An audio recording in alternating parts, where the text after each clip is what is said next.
the Daily Watch 2000 and beyond.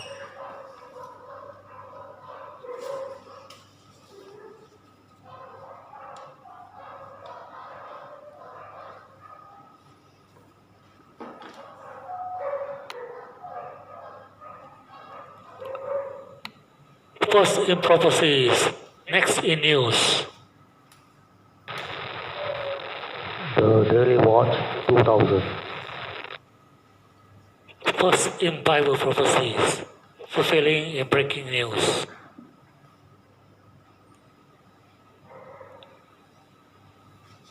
An enlarged EU.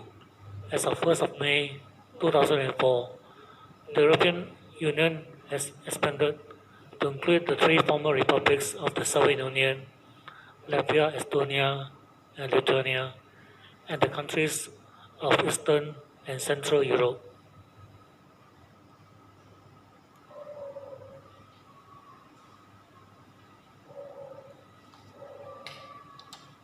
Of the 25 European nations that have joined the European Union and ratified the Constitution for Europe, Romania, Bulgaria, and Turkey were expected to come in by the year 2010, which they did, except for Turkey, which until today, year 2020, still have not ascended.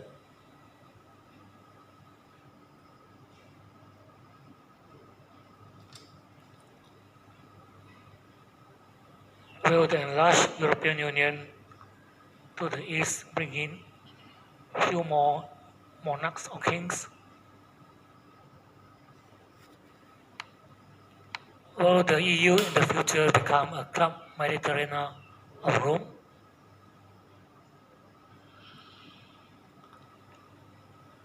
The borders of the Imperial Roman Empire in the 1st century extended from the west, from the Hidden Wall in England, over to Persia in the east, and from the north, from the snow of the Swiss Alps, over the Mediterranean Sea, southward to the desert sands of North Africa and the river Nile of Egypt.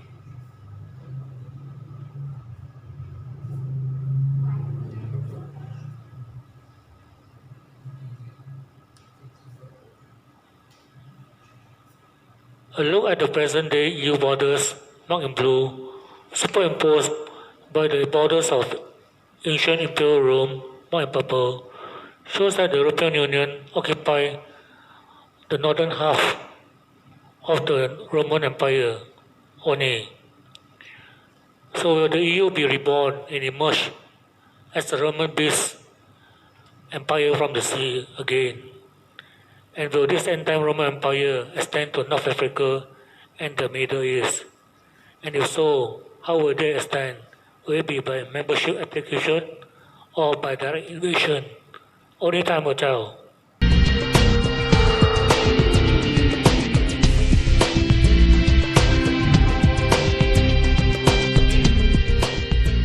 France, Italy, and Spain unite behind a planned Mediterranean Union this last Thursday. They have also announced plans for a summit in Paris this next coming July 2008. The EU would like to reunite Europe with Africa and the countries along the Mediterranean rim. With the EU's desire to reunite Europe and Africa, it is another puzzle piece that is being dropped into the Bible prophecy puzzle. Scripture states in Daniel 2 and 7, as well as Revelation 13 and 17, that the revived Roman Empire will be a major player in the last days. The former Roman Empire included the Mediterranean Rim. It is looking like the revived Roman Empire will also. The Mediterranean Rim also includes Israel.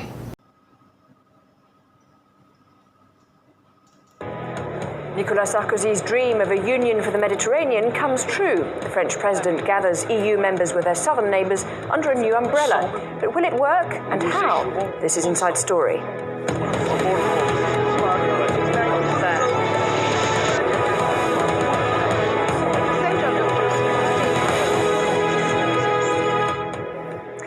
I'm Lauren Taylor. He announced the idea soon after he'd been elected last year.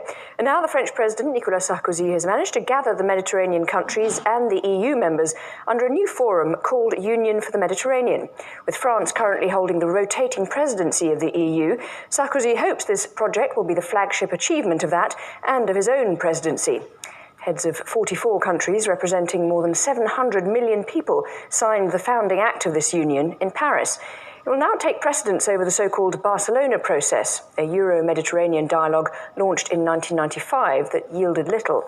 Projects of the newly born body are meant to address a number of issues: fighting pollution in the Mediterranean, pushing solar energy, and improving surveillance of maritime traffic are among the objectives of the union. But there's also fighting terrorism, given the fact that a number of suspected terrorists make their way to Europe through the south of the Mediterranean. The new union aims at better anti-terrorism coordination between the member states.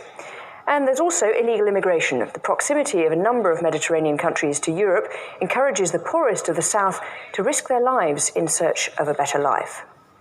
Well, Nicolas Sarkozy spoke at the opening session of the Paris summit. Here's what he had to say. A décidé d'un commun accord à reconnaître à chacun. We should share our responsibilities and reach a common agreement about our rights and duties. Those who would take decisions will have to share equal rights with those who would be affected by those decisions. It's a political, moral, and historical choice for the Union for the Mediterranean. We should line up strong areas of mutual cooperation and build solidarities. This new approach to the relations between Europe and the Mediterranean countries would be represented by the co-presidency. It will be shared between a president from the north and another from the south of the Mediterranean. Libya, which has been trying to renew ties with the outside world, did not attend the Paris summit. For Libyan leader Muammar Gaddafi, the Mediterranean Union plan is no more than an attempt to add North Africa to what he called the new Roman Empire. He said this: "We are member states of the Arab League and also the African Union, and we will not take any chances with damaging Arab or African unity." Joining our discussion today are our guests. In Barcelona, Ignasi Guardans, member of the European Parliament, group of the Alliance of Liberals and Democrats for Europe. In Nice, Saad Dejabbar, Deputy Director of the Centre for North African Studies at Cambridge University. And in Berlin, Isabel Schäfer, Assistant Professor of Political Science and the Middle East at the Free University of Berlin. Thank you all for joining us. If I could start with you, Ignasi Guardans. We heard that the Libyan leader doesn't think it's a good idea. Do you think it is? I do think it is, and I think his argument is not a good one. He should look for another argument if he wants to oppose this idea. I mean, Spain, for example, has a community with Latin American countries, is a member and a very active member of this new Union for the Mediterranean, and indeed is a very strong member of the European Union. That means that a single, just a member state, any state can have different links based on geography and on history and language. And it is not an argument to say that because you're African or because you want to support the African or the Arab unity, you cannot support something that is extremely important, which is that all countries around the Mediterranean, we can work together in everything we share on an equal footing. I think it's a very good idea. Saad Dejabbar, in fact, it's going on with an idea which was already there. Okay, if I could bring in Saad Dejabbar in Nice, good idea or generally a bad plan? I think it's an empty gesture because you have the Euromed, which has existed for many years. The European Union and the southern Mediterranean countries have invested a lot into this. The European Union have paid a lot of money, spent so much time on this, the Barcelona process. And what can the Sarkozy project do where the Barcelona failed? This is the issue. I mean, no one has been taking this project initiative seriously except Mr. Sarkozy himself. Mr. Sarkozy started this project out on the basis of his own mood, his ministry, his civil servants. No one knew how he started it and how he is going to implement it. Okay, let me just stop you there let me bring in Isabella Schäfer. You were smiling there. Do you think this is just Sarkozy's plan, and how can it be different from simply the Barcelona process? I think Sarkozy made a sort of analysis of the weaknesses of the Barcelona process, and he tries now to to improve, let's say, the co-ownership of the southern Mediterranean partners, which is a good thing for the moment. We have to see afterwards if it works, but at least the initiative to reanimate the debate about the Mediterranean policy within Europe was a good thing. So, and the other thing, other idea about the initiative is to get involved the private sector, which is also a good thing for the moment. But here again, we have to see how it will really work afterwards. So I wouldn't condemn the initiative as such, but I would be very critical or modest about the expectations. Ignacy Guardans, is that what we should expect, modest expectations for this union? Well, I mean, expectations, you never know. I would prefer to have high expectations, but the realistic ones. What is important to remind to our viewers is that this is not anymore the original Sarkozy's idea. The original Sarkozy's idea was indeed a very personal one, an idea just from his administration and from his own. But this was assumed by the European Union itself as a sort of new energy put in something which was already there, which was the Barcelona process. And as Isabel, I think, just said, it is true that the Barcelona process was never as effective as it should have been, but indeed it works in certain fields, but there were some problems. So the idea of putting new energy with the whole muscle of the whole European Union is a very good one. High expectations, I don't know. It depends on everybody. It depends, of course, on the European Union, but it does depend, of course, very much on the other partners, because the whole idea of this is that we are all on an equal footing. I want to underline very much that thing. This is not Europe talking to the southern Mediterranean. This is all of us working together in our common concerns. If I could bring Saad Djabbar back in, that change from the original, it was originally just going to be Mediterranean countries, and that was enlarged to bring in the other European countries, effectively because of Angela Merkel's persuasive tactics. She didn't want this just to be a particular club of the Med, if you like. Do you think that actually that's made it more powerful, or do you think it actually waters it down? I honestly this project deflects from the real issue, which has been the Barcelona process. And the Barcelona process has been elevated and promoted to a project called the European neighborliness with the other southern European countries. Other European countries were against this project. The Germans didn't want it. The British were hiding behind them and they didn't want it. And by the way, there is no money, no budget for this, no structure for this. Sarkozy has done it for his own ego as a man who does everything. But there is no structure, there is no project, and I think the French or Sarkozy wanted to give or to put France again as a leading power in Europe, and he wanted to express it through this initiative. This initiative, for instance, excludes Turkey indirectly. Sarkozy never wanted Turkey to be part of the European Union, therefore he said, let's have Turkey in this process, where Turkey would not have it.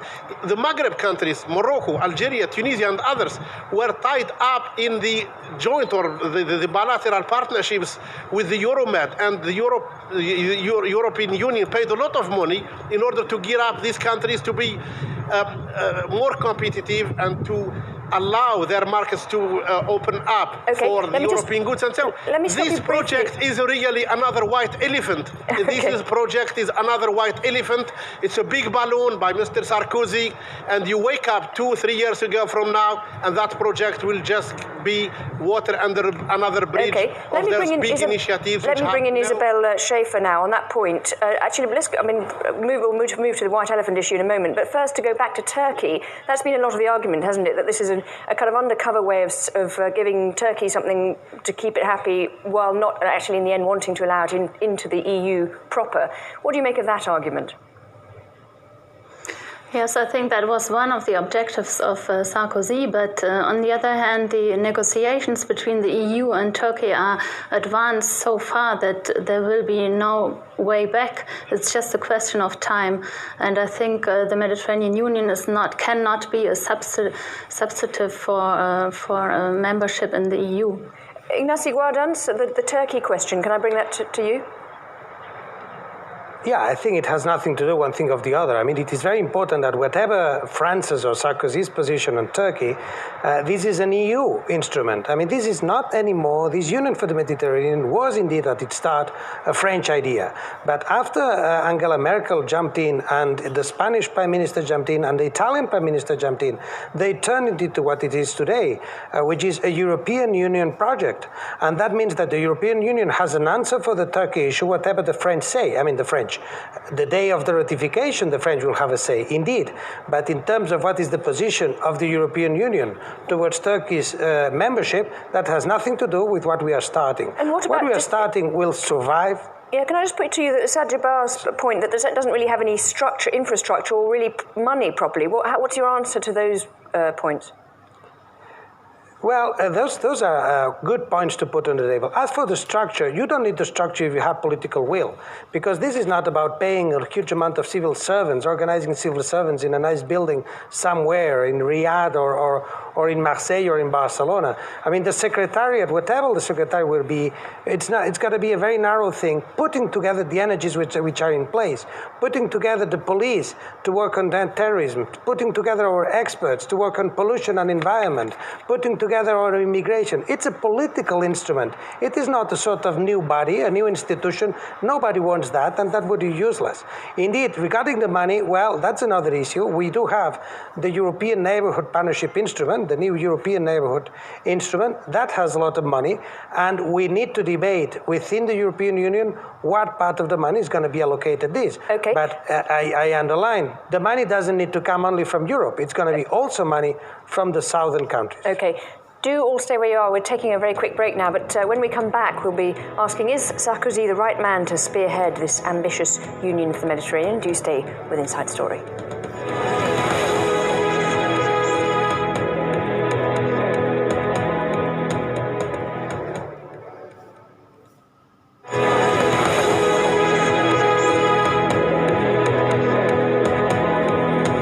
Welcome back. The Union for the Mediterranean is a dream nurtured by France and pushed forward by President Sarkozy, who's desperately in need of a diplomatic victory. Sarkozy is suffering from a drop in his approval ratings with the French people and must be hoping that some of his foreign policy schemes can help reverse that. He currently heads the EU, and of course, he would like his presidency to achieve a lot in the short time he has. For example, his vision for the Middle East peace process was seen as daring and very hard to sell to Israeli politicians. Sarkozy called for Jerusalem to become a dual capital for Israel and the proposed Palestinian state. And now this vigorous pursuit of a union for the Mediterranean is seen by many as a hasty attempt to create this body without bearing in mind the thorny obstacles. Others think the union is mainly designed to boost Sarkozy's goal of cleaning up France's relations with its former colonies and building closer ties with Israel.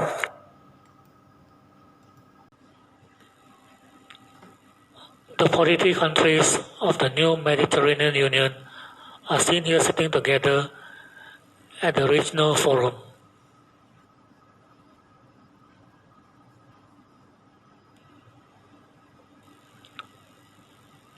The 43 foreign heads of states of the EU and EU blocs of the EFM are seen standing together in one photo session.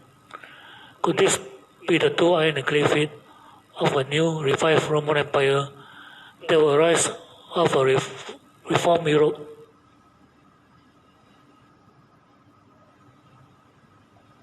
That encompasses the whole of Europe and the Mediterranean countries around that. And what ideology is behind it?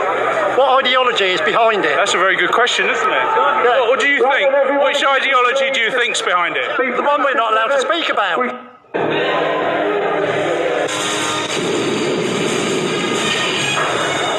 So what do you know about the UFM? Not much. Have you heard of it? Yeah. You know what it stands for? No. United Federation of Mediterranean. And what's that? Yeah, you look shocked. Never heard of it. You never heard of it? Who's controlling the unelected body? Soros, Bilderbergs, Rothschilds, Rothschilds, banks, you name it, they've Have you guys heard of the UFM? I've heard of it. I don't know exactly what it United is. Federation of Mediterranean. Never. None of you heard of it? No. So none of you have heard of it? No. You know what? Most people haven't heard of it. Would you be surprised to know it's celebrated 20 years of existence in 2015? No, I've never heard of it. I'll say I didn't know what it was. Would you be surprised to know that it celebrated its 20th anniversary in 2015? I would be surprised, yeah. Well, if you look at a map of it, it includes the whole of Europe plus the Islamic countries around the Mediterranean. Would you be surprised to hear that? Not really, no. Telling me to look it up. You want to Google it? United Federation of Mediterranean. Told earlier to Google it. First thing I'll do when I get home, I highly suspect our president sits in Barcelona. Where if you Google it and look at a map of it, you'll see that it includes the whole of Europe plus the Islamic countries around the Mediterranean. Well, I can imagine so, yeah. What do you think about that? Scary. And not surprising. We didn't have a vote to come into the EU. The United Federation of the Mediterranean. Google it. It's a body that encompasses the whole of Europe and the Mediterranean countries around that. And what ideology is behind it? What ideology is behind it? That's a very good question, isn't it? Yeah. What do you think? Which ideology do you think's behind it? The one we're not allowed to speak about. We've still got a lot more people arriving at the back end. We want everybody marching. We will wait for everybody. Wait for him, sir. 2 o'clock we go. And we go as one. Luke loves his new toy. Voltaire once said, if you want to find out who really rules over you, find out who you cannot criticise. Who you cannot criticise, absolutely. And it's literally a secret. Yeah. It's an open secret. Well, it can't be that much of a secret. You just told me all about it, but I've never heard of it. Well, you don't know about it. None of us know about it. There's loads of them open secrets, though, isn't there? I mean, you can Google it. And we didn't vote to go into the EU. Why should we vote to come out? Sorry, sir? Is that the religion of peace again? Is it? Did you say... Sorry, it's a bit loud here. Did you say religion of pieces? Yeah, peace. It's on the religion. Religion of peace over there. What was this declaration that was signed last week regarding opening up the borders from North Africa and... Yeah, I honestly don't know. I'm not familiar with that, but I've heard about it, and I'll check in with Luke later. He's a brain box of knowledge there.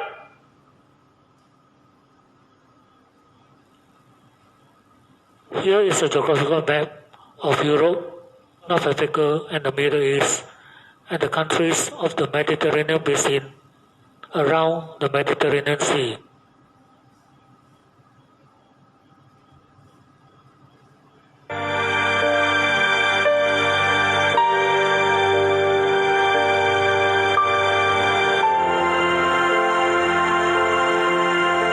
The Romans called it Mare Nostrum, our sea, always capturing the imagination and encouraging our will to discover. Cradle of Western civilization.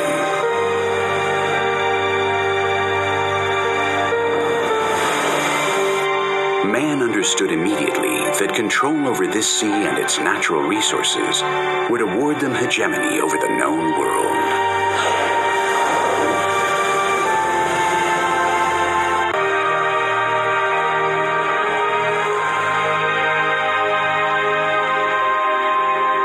Alchemy is produced in its warm waters. The most basic nutrients, gently swayed by the currents, make up the breeding ground for life.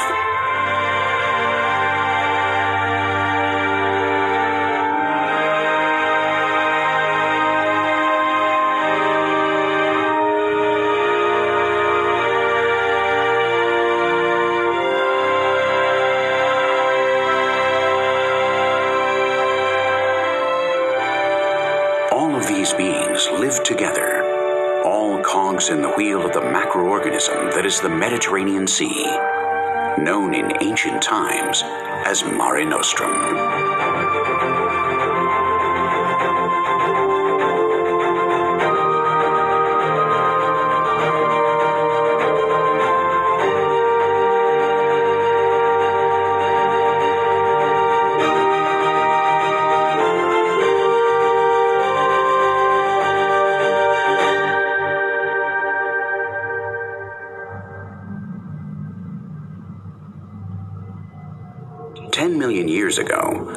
Mediterranean Sea basin was an enormous desert valley, with tall mountains forming huge canyons and hypersaline lakes. The Mediterranean we know today was formed a little over 5 million years ago, when the rock dike that had formed in the Strait of Gibraltar collapsed, and the Atlantic came roaring in. Creating the largest waterfall in history, what took millennia to become arid, filled up again in just a few years. Nowadays, the Strait of Gibraltar is still an indispensable source that maintains the levels of the Mediterranean, since it loses more water to evaporation than the amount that rivers empty into it. Although not only water crosses through the most transited strait on the planet.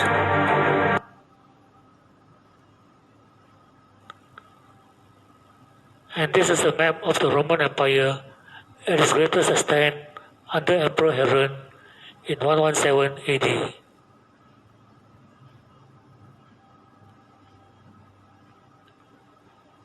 The two iron lakes of Daniel chapter 2 colossal metallic statue represents the Western and Eastern Roman Empire after its division in the 4th century AD, its capital at Rome, Italy, and the New Rome or Nova Roma at Constantinople in the Eastern Byzantium Empire.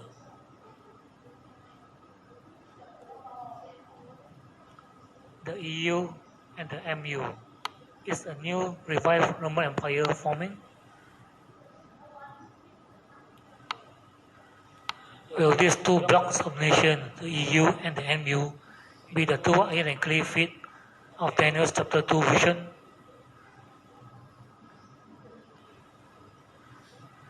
This is the new logo of the Union for the Mediterranean, taken from their brochures. The caption read, "Building bridges for the future." That is building the bridge over the Mediterranean Sea with Europe to the north and Africa to the south.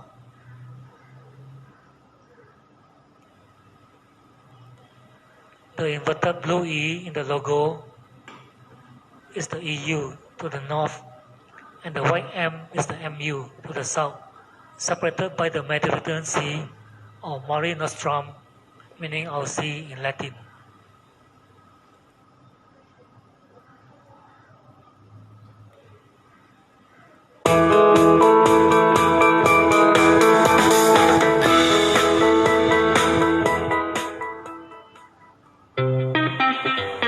Home to natural splendor, cultural diversity, and dynamic civilization, the Mediterranean region faces a range of complex challenges as well as urgent socio-economic and environmental needs, such as 30% youth unemployment, labor market participation by only 25% of women, water scarcity impacting 180 million people, and weak regional and economic integration. By 2030, nearly 80% of the population will live in urban areas. The energy consumption in the south and east could go up by 70%, and CO2 emissions could double. Common challenges have regional consequences, which is why they are best addressed in a regional collaborative approach, tackling their root causes through sustainable development and strengthened Euro-Mediterranean integration. The Union for the Mediterranean provides a unique framework for region-wide initiatives that touch thousands of lives directly and can impact millions. Now more than ever, this cooperation is essential. The UFM brings together the 28 European Union member states and 15 countries from the southern and eastern shores of the Mediterranean, fostering synergies with other members of the larger Euro-Mediterranean family. The day-to-day operations of the UFM are handled by the UFM Secretariat. The Euro-Mediterranean Affairs have an address and a telephone number. The Secretariat facilitates the two major activities of the UFM, promoting regional dialogue and acting as a catalyst for projects and initiatives. The dialogue includes ministerial and UFM senior officials meetings, conferences, expert fora and workshops. These gatherings allow for coordinated efforts and sharing of project ideas and best practices. projects supported by the UFM focus on 3 strategic priorities: youth employability and inclusive growth, women's empowerment, and sustainable development. The UFM is in a unique position to effectively address the challenges facing the Mediterranean by providing strong political commitment from 43 countries through the UFM label, co-ownership between the North and the South, regional integration through large infrastructure projects, a pragmatic approach based on variable geometry which involves replicating successful projects throughout the region. UFM, ensuring dialogue and progress in the Mediterranean.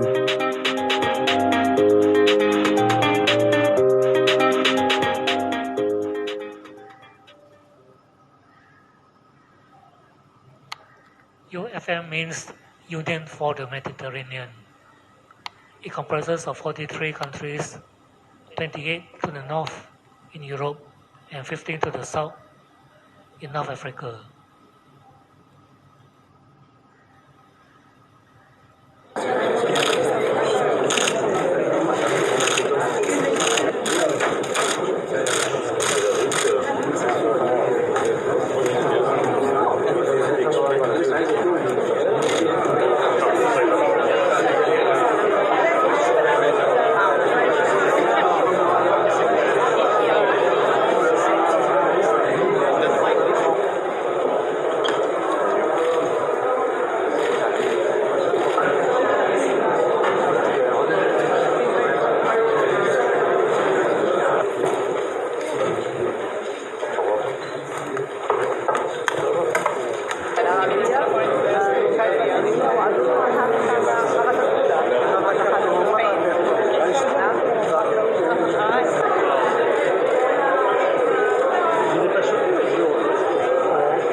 The conclusions of the co-presidencies that Ayman and I shared that give an idea of the sense of our discussions today and the way forward for the work of the Union for the Mediterranean. In a nutshell, in one sentence, is renewed political commitment to this forum, to regional cooperation across the Mediterranean. The more it becomes difficult, the more it is needed, and a positive agenda based on projects that have an impact on daily life of our citizens in different areas of the Mediterranean Sea. Il y a beaucoup été question pendant cette matinée, en début cet après-midi, de sécurité, de paix. Alors, parfois, j'ai l'impression qu'on confonde l'être absente avec le fait que le résultat de la paix en Syrie n'est pas là. Parfois, on travaille beaucoup et pourtant le résultat n'arrive pas. Mais ça ne veut dire pas qu'on n'y travaille pas. Au contraire, imaginez la situation, comment elle serait si on n'avait pas l'effort, soit politique, diplomatique, soit humanitaire, de l'Union européenne qui est, je tiens à le souligner, avec ses États membres, et je pense que Joseph peut être de confort dans cette position, qui est maintenant presque la seule, avec nos partenaires de la région, souvent, à insister sur la solution diplomatique et politique de la crise.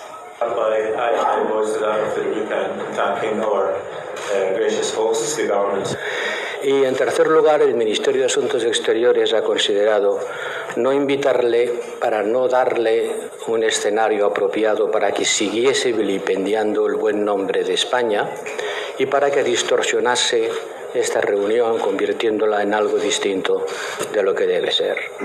El señor Torra tiene que saber que no puede declarar que el Estado español es su enemigo, que no puede chantajear al presidente del gobierno diciéndole que si no le aprueba un referéndum de autodeterminación no le aprobará cualquier cosa, y no puede convertirse en el cabecilla de los agitadores callejeros. Si hace todo eso, no puede esperar que se le invite a un acto protocolario por razones meramente protocolarias cuya presencia no es imprescindible. Thank you, and we'll see you next year because the forum will be a yearly event.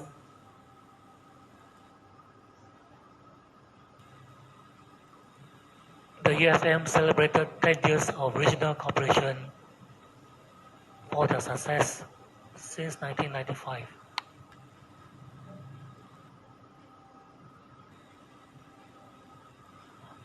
The third regional forum of the VFM, or 10 years of building together the future of regional cooperation, in session.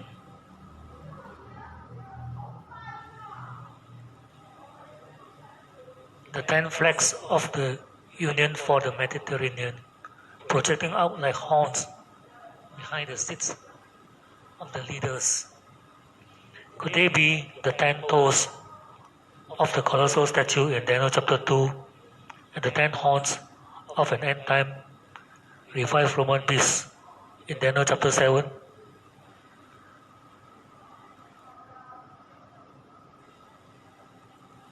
The 5 toes are from the EU or Northern Bloc nations, and the 5 other toes from the MU or Southern Bloc African nations. Could this be fulfilling Bible prophecy of the 2 iron and clay feet of the colossal statue of Daniel chapter 2?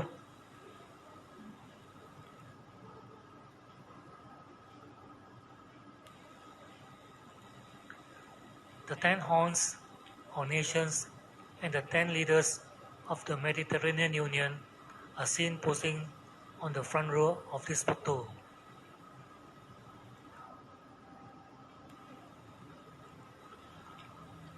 The 5+5 dialogue was held on the island of Malta in the year 2012, with 5 European countries from the northern shore of the Mediterranean and 5 Arab countries from the southern shore of the Mediterranean in North Africa, a total of 10 countries representing the 10 nations of the Union for the Mediterranean.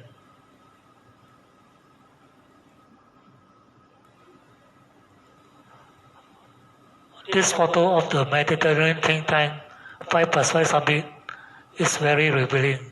Notice the 2 square logo behind with circles inside. They represent the countries from the European Union on the northern shore and also the countries of the southern shores of the Mediterranean, the Arab countries. Here they are seen standing, 5 of them to the right and 5 of them to the left, with 3 leaders of the host nation France at the center.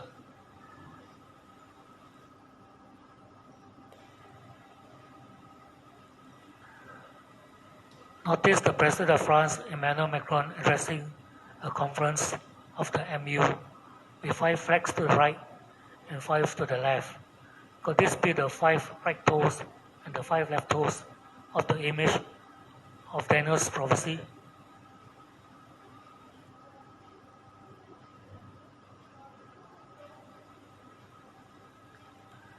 The 10 countries of the Mediterranean signed a 5+5 dialogue in Madrid on the 24th of March 2015. Notice the logo to the left.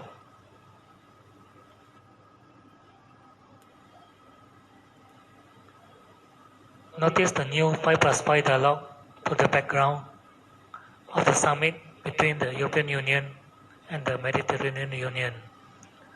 The blue patch in the center represents the Mediterranean Sea, with 5 nations to the right and 5 nations to the left, a total of 10 toes.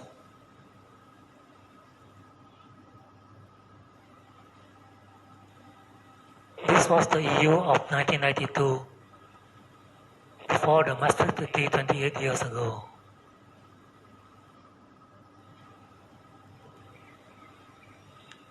The EU-MU Roman base, reborn of the Great Sea, or the Mediterranean, or the Roman Lake, is 25 years old in 2020, since the Barcelona process in Spain in 1995, which gave birth to it.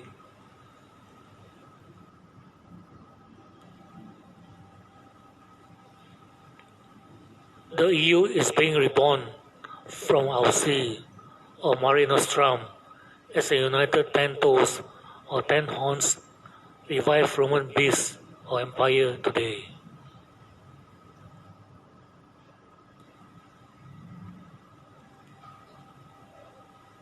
a 5+5 or 5 EU and 5 MU, or a total of 10 horns of the UFM Union for the Mediterranean beast is arising out of the territories of the fourth beast, which is identified as the Roman Empire, to be followed by the 11th, which is the Antichrist.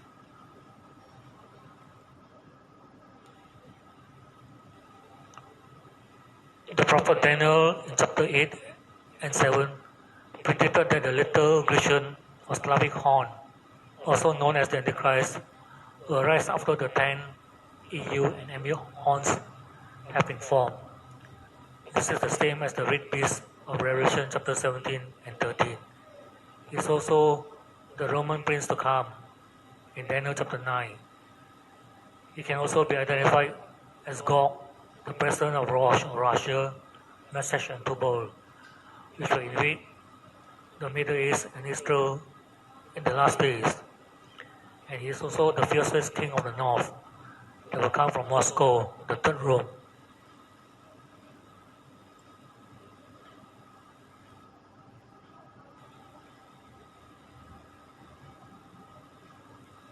Will Russia join the EU and the MU in the future as a little Greco-Macedonian horn, a later 11th but different horn, also known as the Antichrist?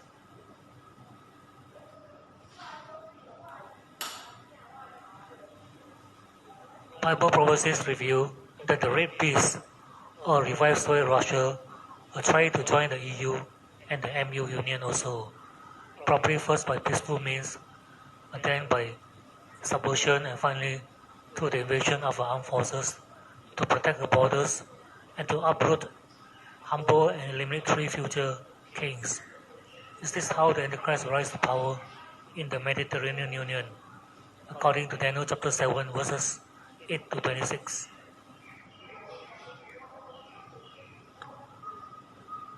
The EU-SSR, or Third Rome's last world empire, will a Euro-Mediterranean Soviet superpower finally emerge after the Antichrist has uprooted 3 of the first EU horns or kings formed by the Benelux Treaty in 1944?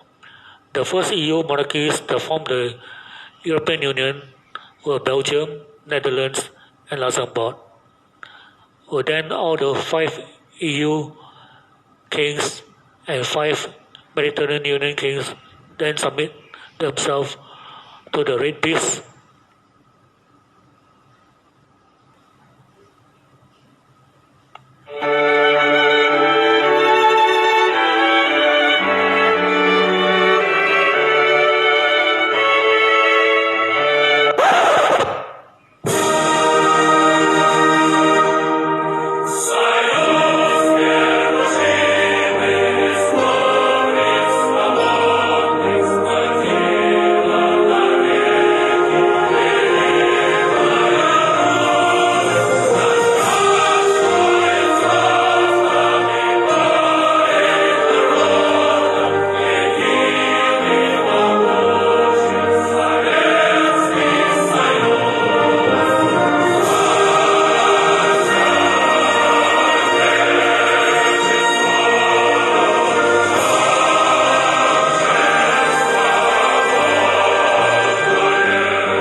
influence and control the EU and MU or UFM, Union for the Mediterranean, G10 United Kings from Rome in the future?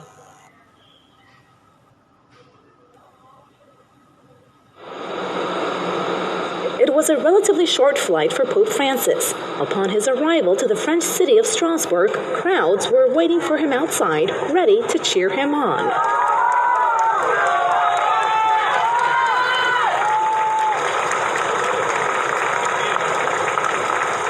After greeting a long list of European leaders, music quickly followed. The Vatican's white and yellow flag was raised and waved along with those of other European state members. The Pope stood next to the President of the Parliament, Martin Schulz, as Beethoven's Ode to Joy was played.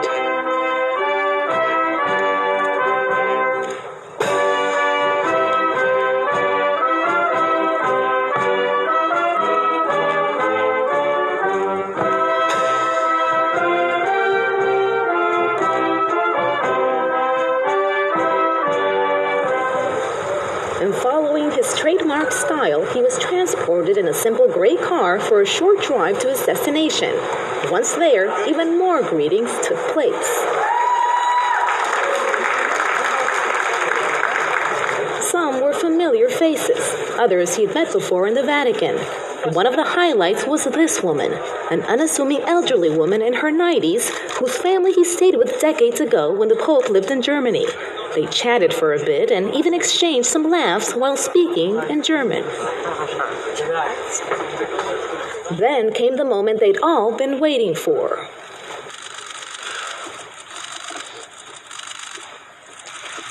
Signor Presidente, signore e signore vicepresidenti, the Pope called on European leaders to leave a tired Europe behind and to re-energize itself through family values, employment, immigration, care for the environment, and for the most vulnerable. The Parliament clapped many times during his speech and even gave him a standing ovation.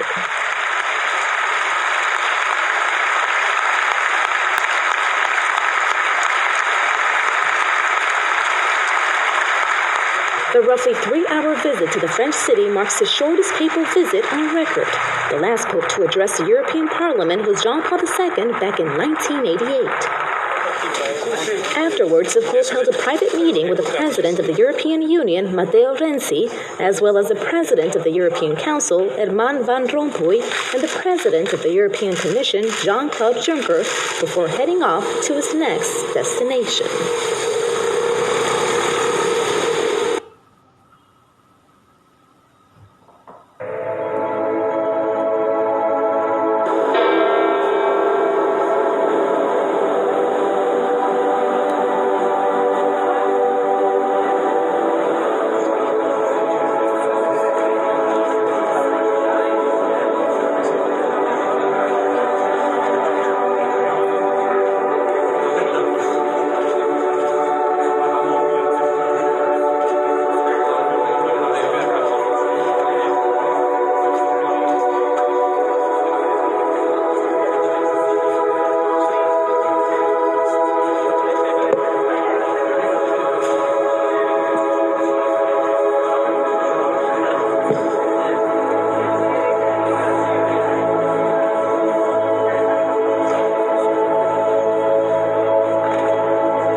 This Taiwanese group met with Pope Francis after his general audience. They are a delegation made up of mainly the Buddhist Federation and Taiwan Conference on Religion and Peace. During that meeting, Venerable Yin Yao, chairman of the Buddhist Association, presented this statue to the Pope. It is a Guanyin Bodhisattva. It is highly venerated in Chinese Buddhism, believing she intercedes and protects them from disasters. The Taiwan Conference on Religion and Peace also presented the Pope these books to inform him what their organization has been doing these last 2 decades to overcome misunderstandings of different religions. The group came to Rome to engage in religious dialogue and help promote peace across the world. With the Pope, we hope to actually bring about world peace, bring together the Christian and Islam as well, all religion in the world, working together because we believe that nowadays it's time for religion to be more proactive. We like to come to here to visit the Pope and to express our wish for the peace among religions and also the world peace. Pope Francis often called for peace among religions and across the world. In January 2019, during his trip to United Arab Emirates, he signed Human Fraternity for World Peace and Living Together, along with the Grand Imam of Al-Azhar. He had this to say during his meeting with Buddhists as well as other religious leaders in Assisi in 2016 as a part of the World Day of Prayer for Peace. Diverse sono le nostre tradizioni religiose, ma la differenza non è per noi motivo di conflitto, di polemica o di freddo distacco. Oggi non abbiamo pregato gli uni contro gli altri, come talvolta è purtroppo accaduto nella storia. Senza sincretismi e senza relativismi abbiamo invece pregato gli uni accanto agli altri. This delegation from Taiwan hope Pope Francis can come to their country to help promote their cause for peace. If he goes, he would be the first Pope to visit Taiwan.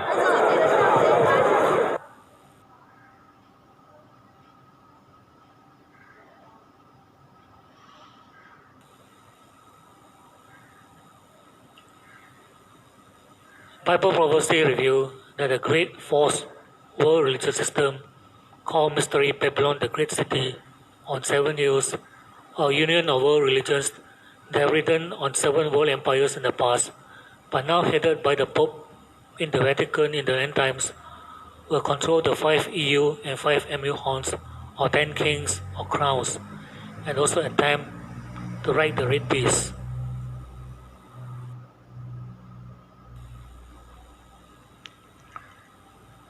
What will tomorrow bring? Only God knows, and He does. In fact, He has already revealed it to mankind, to us in the ancient prophecies of the Holy Scriptures. The Daily Watch 2000 and beyond explain world news and current events in advance in the light of Bible prophecies.